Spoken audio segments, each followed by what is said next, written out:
सध्या खासदार सुप्रिया सुळे बोलतात. आपण थेट जाऊया. राज्यभरामध्ये अवकाळीनं मोठ्या प्रमाणामध्ये फटका बसलाय. शेतकऱ्याचं नुकसान झालंय. खास करून द्राक्ष असेल, कांदा असेल, मोठ्या प्रमाणात नुकसान झालंय. महाराष्ट्र राज्य हे एका अतिशय अडचणीच्या वळणावर खरं तर उभं आहे. काही जिल्ह्यांमध्ये दुष्काळाची परिस्थिती आहे आणि कालपासून तुम्ही सगळेच तुमच्या चॅनल्सवरही आपण सगळे बघतोय की प्रचंड नुकसान अवकाळी पावसामुळे झालेलं आहे. त्याच्यामुळे एकीकडे दुष्काळ, एकीकडे अवकाळी पाऊस, असा प्रचंड अडचणीत आलेलं राज्य आणि शेतकरी याच्या बाबतीत आपण सगळ्यांनीच अतिशय संवेदनशीलपणाने ह्या कामाला लागलं पाहिजे. माझी आजच वर्तमानपत्रात मी वाचलं की 2600 कोटी रुपयाची मागणी ही केंद्र सरकारकडे महाराष्ट्र सरकारने केलेली आहे. माझी महाराष्ट्र सरकारला विनम्र विनंती आहे की तातडीने दिल्लीवरनं टीम बोलण्याची मागणी करा.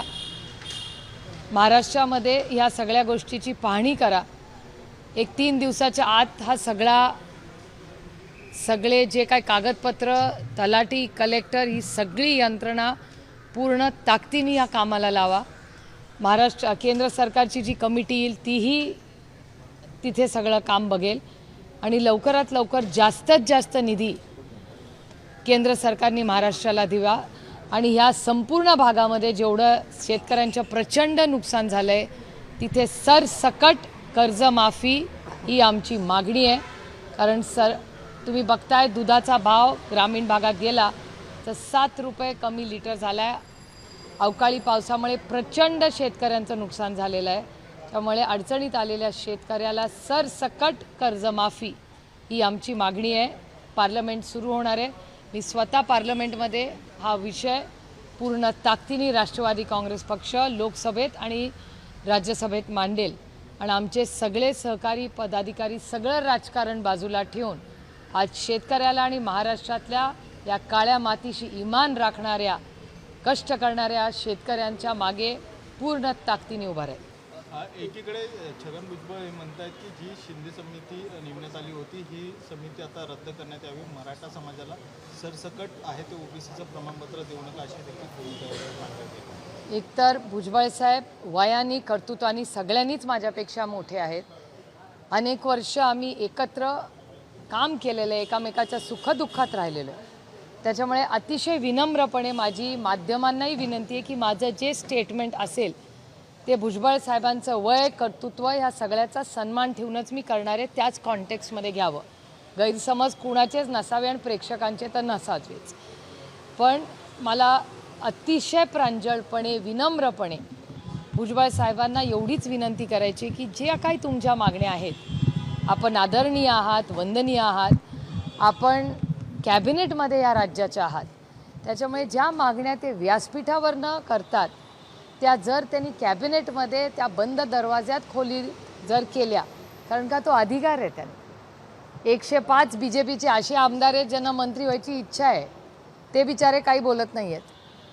त्यामुळे भारतीय जनता पक्षाचे 105 मधले मला वाटतं 8च मंत्री झालेत ना. म्हणजे जवळपास 90-95 लोक असे आहेत ज्यांना अधिकार खरं आहे त्या कॅबिनेटमध्ये बसायचा, तरी ते भारतीय जनता पक्षाचे बिचारे 90-95 असे आमदार बसत नाही आहेत. त्यांनी खूप मोठा त्याग केलेला आहे. त्याच्यामुळे आजच्या महाराष्ट्राच्या या दुर्दैवी गलिच्छ राजकारणामध्ये हा सगळी जे गोंधळ चाललेला आहे राज्यामध्ये, त्याच्यात माननीय आदरणीय भुजबळ साहेबांना एक खूप महत्त्वाचं पद हे कॅबिनेट मंत्री महाराष्ट्राचं मिळालेलं आहे. त्याच्यामुळे ते मंत्री कॅबिनेटमध्ये जर ते हे बोलले तर महाराष्ट्रामध्ये जी अस्वस्थता आज आहे किंवा गैरसमज किंवा जे वातावरण महाराष्ट्रात दूषित होतं आहे, ज्याला पूर्णपणे जबाबदार हे ट्रिपल इंजिनचं खोके सरकार आहे. या खोके सरकारनी जो गोंधळ आज महाराष्ट्रात घातलेला आहे, 200 आमदार येतो त्यांच्याकडे. 200 आमदार असताना तुमच्या कॅबिनेट मंत्र्याला जर बाहेरचं व्यासपीठ लागत असेल तर ह्याचा अर्थ काय की कॅबिनेटमध्ये संजय राऊतजी जे म्हणतात की गँगवॉर चालली आहे. नाशिकचे लोक आत्ताच मला भेटून गेले. त्यांच्याकडून तिथला जो ड्रग माफियाची जी चर्चा सातत्याने तुमच्याच चॅनलवर येते, आज अवकाळी पावसाची जी परिस्थिती, या सगळ्या परिस्थितीचा गांभीर्याने चर्चा ही कॅबिनेटमध्ये जी झाली आहे ती दुर्दैवाने आज चॅनल्स आणि सत्तेत असलेले लोक सभांमध्ये मांडतात।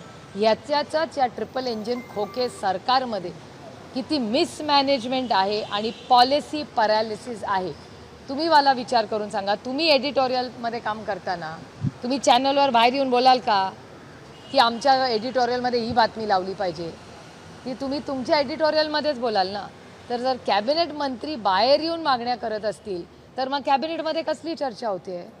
ही खूप चिंताजनक परिस्थिती आहे आणि याच्यात भरडला जातोय सर्वसामान्य माणूस। हे दुर्दैव आहे आणि महाराष्ट्राचं नुकसान या ट्रिपल इंजिन खोके स्वार्थी सरकारमुळे होते। भुजबळांनी जी भूमिका मांडलेली आहे, भुजबळांनी जी भूमिका मांडली आहे की सरसकट कुणबी प्रमाणपत्र देऊ नका आणि ज्यांना आता कुणबी प्रमाणपत्र दिले ते देखील रद्द करा आणि जी समिती स्थापन केलेली आहे ती समिती देखील रद्द करा। या भूमिकेच्या संदर्भात या भूमिकेला तुमचा पाठिंबा आहे की विरोधक आहे? नाही, माझं म्हणणं आहे नक्की सरकारची भूमिका काय ही आमच्या समोर स्पष्ट आली पाहिजे ना।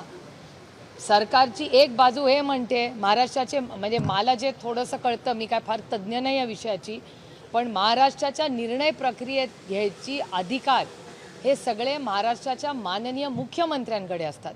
तर हा प्रश्न मला विचारायच्या आधी तुम्ही महाराष्ट्राच्या माननीय आदरणीय मुख्यमंत्री आणि DCM 1 आणि DCM 2 ला विचारला पाहिजे की नक्की तुमच्या ट्रिपल इंजिन खोके सरकारचं नक्की निर्णय काय। एकदा नक्की निर्णय आम्हाला केला की आम्ही पूर्ण ताकदीने त्याच्यावर बोलू। आमचं पहिल्यापासून मत आहे राष्ट्रवादी काँग्रेस पक्ष हा मराठा, धनगर, लिंगायत, मुस्लिम समाजाच्या ज्या ज्या मागण्या आहेत त्याच्या मागे पूर्ण ताकदीने उभा आहे आणि उभा राहील। कुणाचंही सरकार असलं आणि प्रस्ताव आला तर पूर्ण ताकदीने आम्ही त्यांच्याबरोबर उभं राहू। आणि एक गोष्ट, महाराष्ट्रात आणि दिल्लीत दोन्ही असेंब्ली आणि पार्लमेंटमध्ये ऑन रेकॉर्ड आमची भूमिकेत सातत्य आहे। आम्ही भ्रष्ट जुमला पार्टीसारखे नाही, जिथे महाराष्ट्रात धनगरांना आरक्षण द्या म्हणतात आणि दिल्लीत ऑन रेकॉर्ड पार्लमेंटमध्ये नाही म्हणतात। त्याच्यामुळे नक्की या ट्रिपल इंजिन खोके सरकारचा निर्णय काय आहे ह्याच्यात आम्हाला स्पष्टता येत नाही आहे। कॅबिनेट मिनिस्टरमध्ये भांडणं चालली आहेत। राऊत साहेब म्हणतात ते गँगवॉर तुमच्या चॅनलवर आम्हाला ऐकायला आणि बघायला मिळतं। त्यातून एका ठिकाणी दुष्काळ झाला आहे, अतिवृष्टी झाली आहे, महागाई, बेरोजगारी, याची जबाबदारी घेणार कधी? यांची भांडणं मिटतील तर राज्य पुढे जाईल ना। केसरकर एका कार्यक्रमाला गेले होते तेव्हा कोण? दीपक केसरकर एका कार्यक्रमाला गेले होते तेव्हा एका तरुणीने त्यांना शिक्षक भरतीबद्दल विचारला तेव्हा त्यांनी त्याला झापलं। प्लस त्याला असे देखील म्हणाले जर असे जर बेशिस्त शिक्षक जर आपल्या शाळेत शिकणार असतील तर आम्ही अशांना घेणार नाही।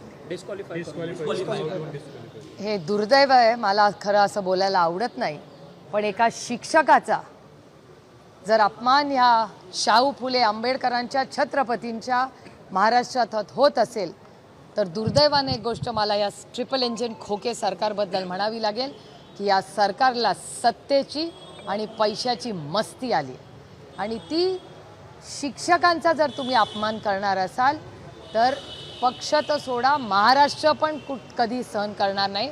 आणि कुठल्याही शिक्षकाचा अपमान जर कुठलंही सरकार करत असेल तर त्या शिक्षकाच्या मागे पूर्ण ताकदीने आम्ही उभं राहू, माणुसकीच्या नात्याने। आणि दुसरी गोष्ट, ती नुसता शिक्षक नव्हता, ती एक महिला शिक्षक होती।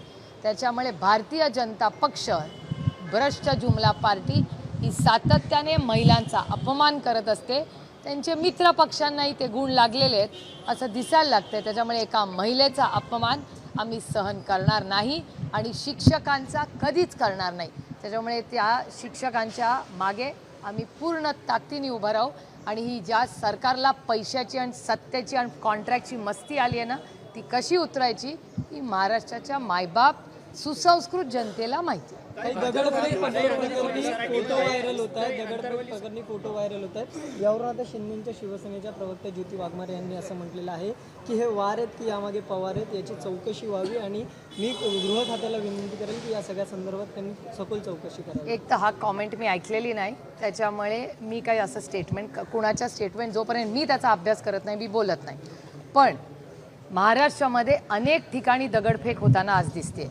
कालच मला तुमच्या चॅनलवर पाहिलेली मी बातमी की अमरावतीमधले राज्यसभेचे भारतीय जनता पक्षाचे जे खासदार आहेत त्यांच्यावरही दगडफेक झाली। राज्यामध्ये सातत्याने दगडफेक कशा होता तो? मग महाराष्ट्राच्या होम मिनिस्ट्रीचा इंटेलिजन्स करतोय तरी काय? म्हणजे लोकांना आवडत नाही मी जेव्हा देवेंद्रजींच्या विरोधात बोलते. माझं वैयक्तिक देवेंद्रजींशी काही भांडण नाही, काय संबंध भांडणाचा. माझी आणि देवेंद्रजींची लढाई ही वैचारिक आहे. ते एक अतिशय सुसंस्कृत नेते आहेत, महाराष्ट्राचे यशस्वी मुख्यमंत्री राहिलेत, याची जाणीव सगळ्या महाराष्ट्राला आणि मलाही आहे. एखादा युवा नेता जेव्हा पहिल्यांदा ते जे मंत्री होते ते 5 वर्ष मुख्यमंत्री होते, तेव्हा त्यांच्याकडे होम मिनिस्ट्री होती.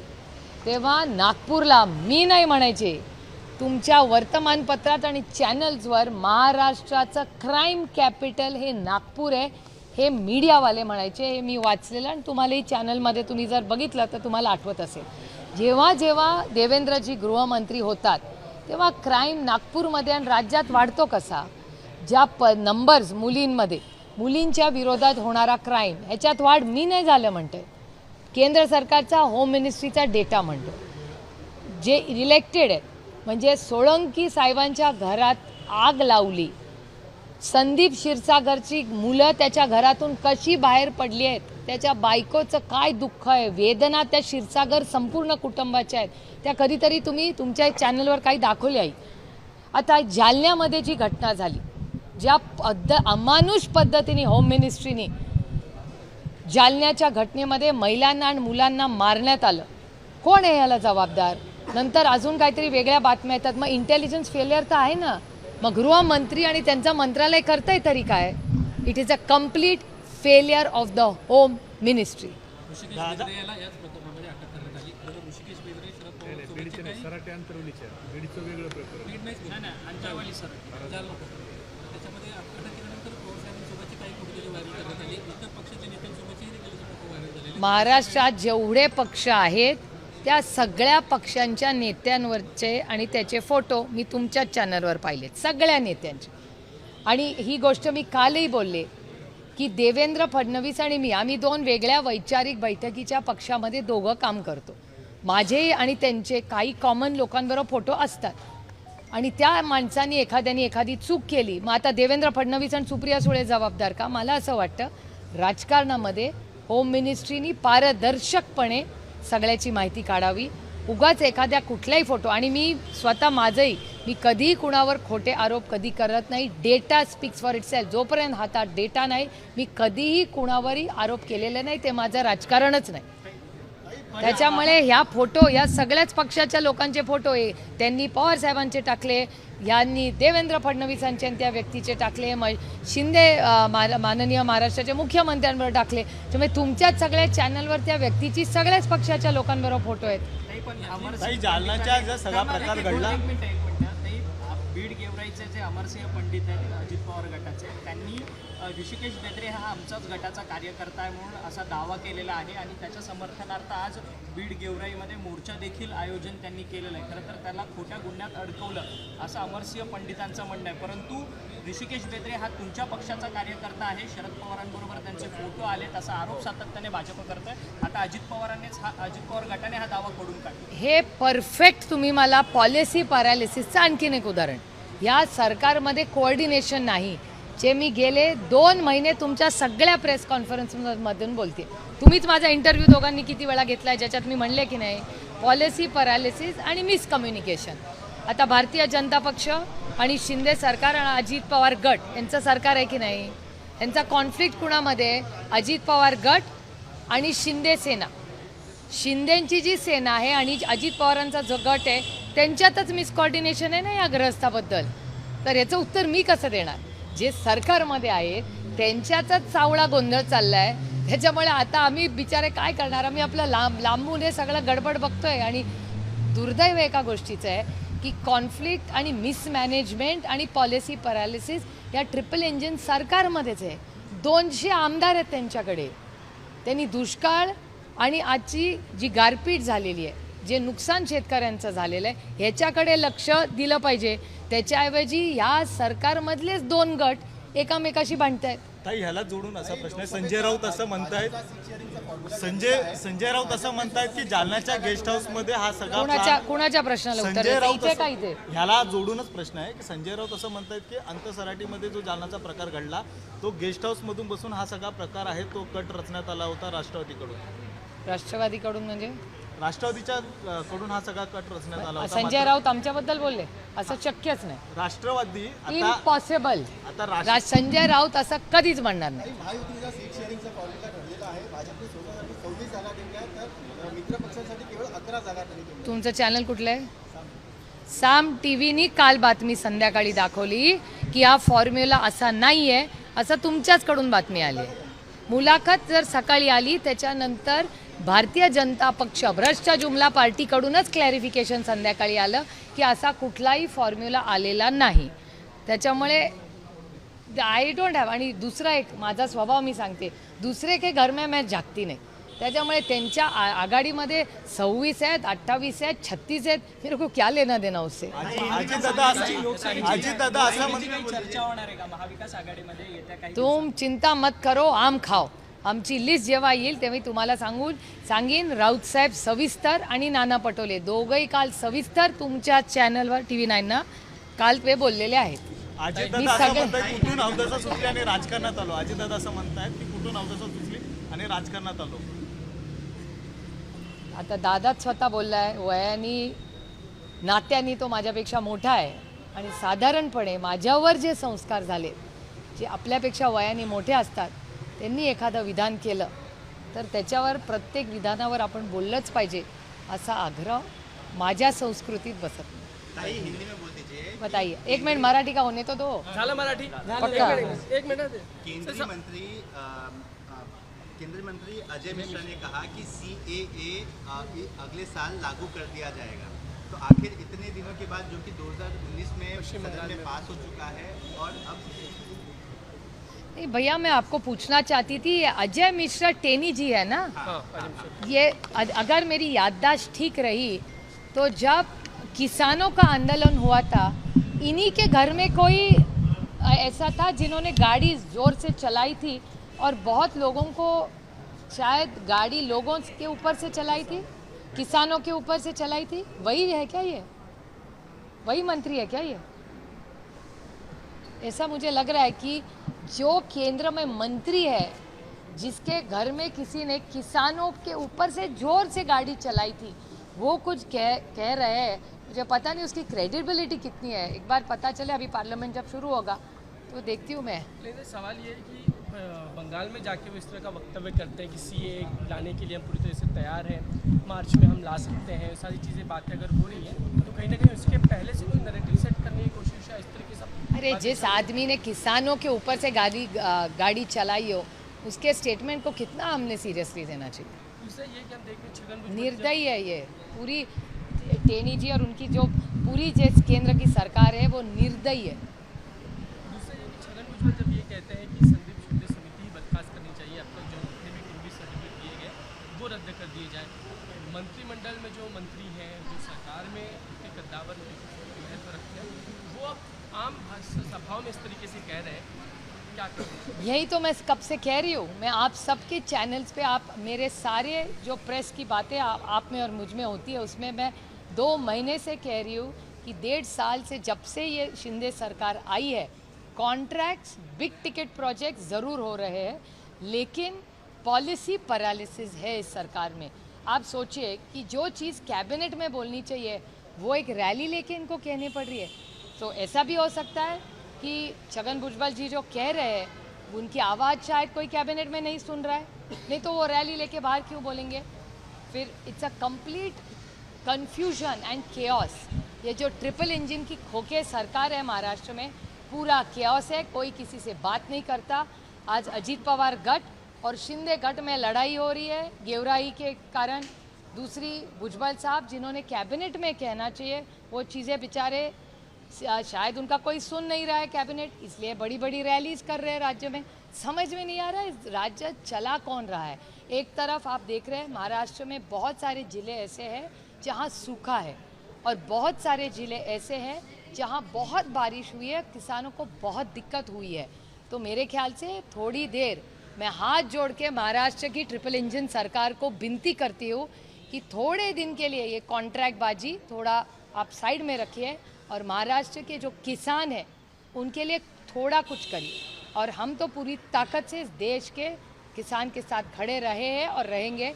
और पार्लियामेंट जब खुलेगा पहले दिन मैं किसान और आरक्षण पे ज़रूर पूरी ताकत के साथ महाराष्ट्र की तरफ से सारे किसानों जहां सूखा है और जहां ओले पड़े हैं और मराठा, धनगर, लिंगायत और मुस्लिम समाज का आरक्षण है, ये दोनों विषय पूरी ताकत से मैं पार्लियामेंट में राष्ट्रवादी कांग्रेस पार्टी रेस करेगी। मुख्यमंत्री देवेंद्र फडणवीस हो या मुख्यमंत्री अजित पवार हो, वो बार बार कह रहे हैं कि इस तरह के द्वेषपूर्ण वक्तव्य न करें जिसके चलते दो समाज आपस में लड़ जाएं या उनमें द्वेष निर्माण हो। लेकिन छगन भुजबल नहीं रुकते, वहाँ मनोज जरांगे पार्टी ये नूरा कुश्ती चल रही है उन दोनों में या क्या समझ में नहीं आ रहा है, क्योंकि DCM 1 और DCM कुछ कह रहे हैं और उनकी कैबिनेट नहीं सिरी, फिर से पॉलिसी पैरालिसिस।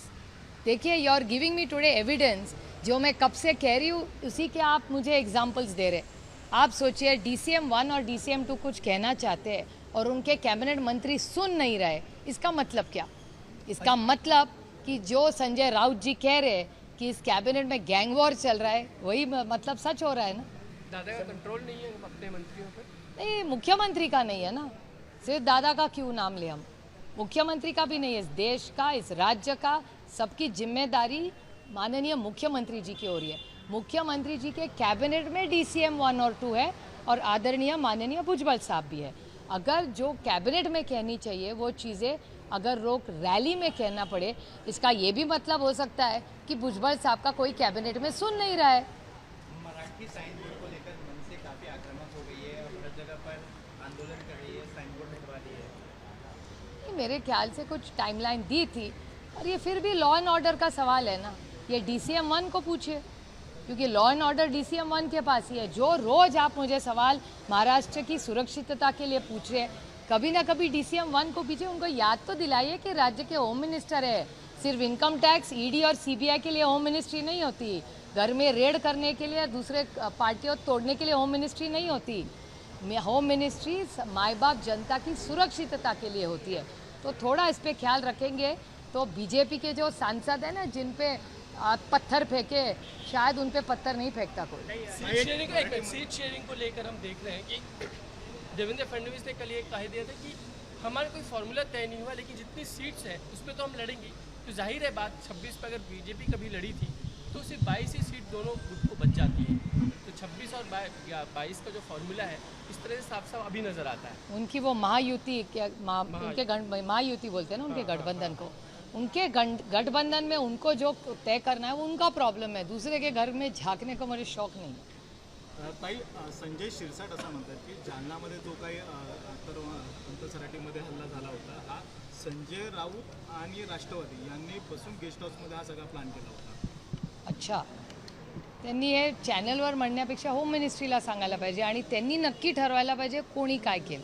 त्यामुळे मला असं वाटतं की हे दुर्दैव आहे की महाराष्ट्राच्या कॅबिनेटबद्दल माननीय संजय राऊत साहेब जे म्हणले हे बरोबर आहे, तिथे तर प्रॉब्लेम महाराष्ट्रात नाही आहे, महाराष्ट्राच्या कॅबिनेटमध्ये।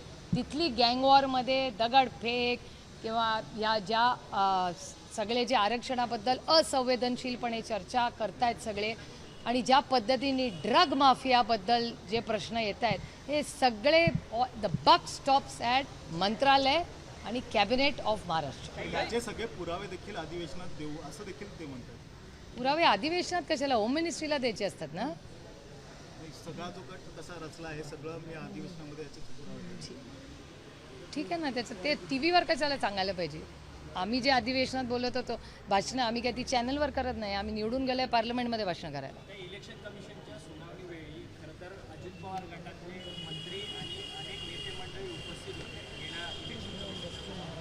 खरं तर इलेक्शन कमिशनच्या सुनावणीवेळी नेते मंडळी जे आहेत ते फक्त वेळ काढायला, टाइमपास करण्यापुरतं येतात, मोबाईल्समध्ये असतात। अजित पवार गटातले नेते, त्यांच्यापैकी एक मंत्री तर झोपलेले देखील होते, त्याची माहिती मिळते।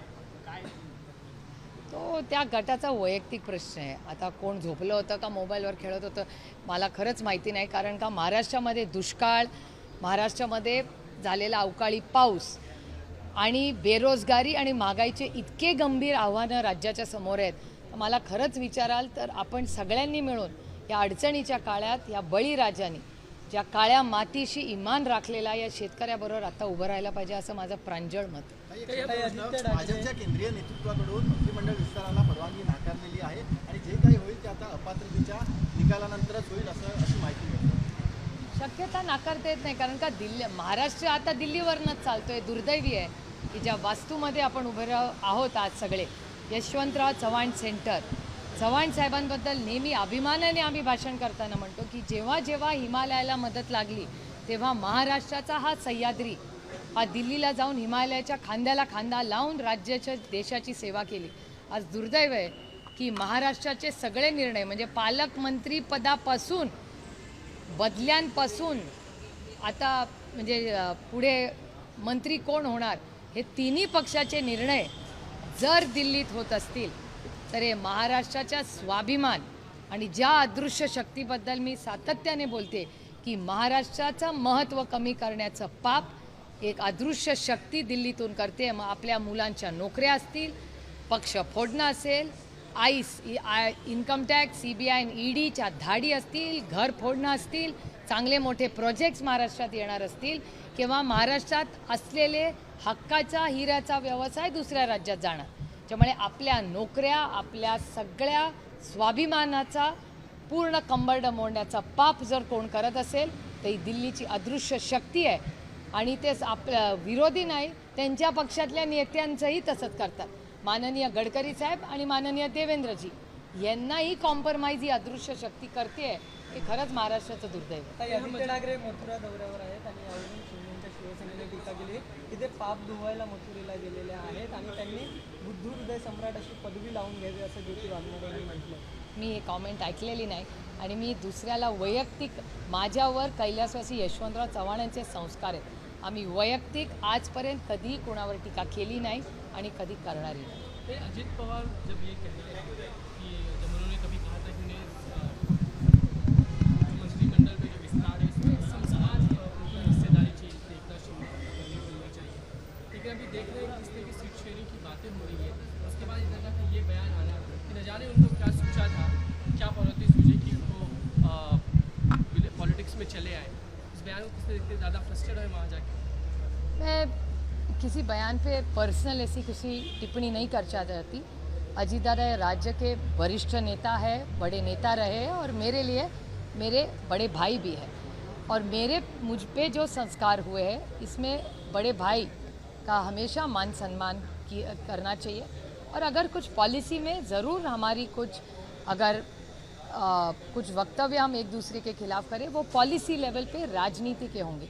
उन्होंने एक पर्सनल उनका जो कुछ कहा है उसका क्लैरिफिकेशन आपको उनको ही पूछना पड़ेगा. हमने देखा है कि अजीत दादा हमेशा किसी न किसी चीज़ को लेकर डिस्टर्ब हो जाते हैं, कई दिन लोगों से मिलते नहीं हैं या फिर वो इस्तीफा भी दे देते हैं. व्यथित हो जाना दादा का ये रहा है स्वभाव. लगता है यहाँ आके व्यथित है, परेशान है. इस सबके सवाल नहीं, अभी मेरे तो बड़े भाई है लेकिन दिवाली के बाद मेरा कोई मिलना नहीं हुआ है. उनके जो आज नज़दीक घूमते हैं उनसे ही अगर आप पूछे तो आपको डायरेक्ट फैक्चुअल पता चलेगा. तर छगन भुजबळांना आरक्षणासंदर्भात काही आक्षेप असतील किंवा काही मतं मांडायची असतील तर ते राज्याचे कॅबिनेट मिनिस्टर आहेत. बाहेर सार्वजनिक ठिकाणी न बोलता कॅबिनेटमध्ये त्यांनी योग्य ठिकाणी आपले योग्य मुद्दे मांडावेत अशी भूमिका सुप्रिया सुळेंनी छगन भुजबळांच्या वक्तव्यासंदर्भात स्पष्ट केलेली आहे. आणि शेतकऱ्यांना अवकाळीमुळे शेतकऱ्यांना फटका बसलाय त्यांना तातडीनं मदत मिळावी अशी मागणी त्या सरकारकडे करतात. ABP माझा, उघडा डोळे बघा नीट.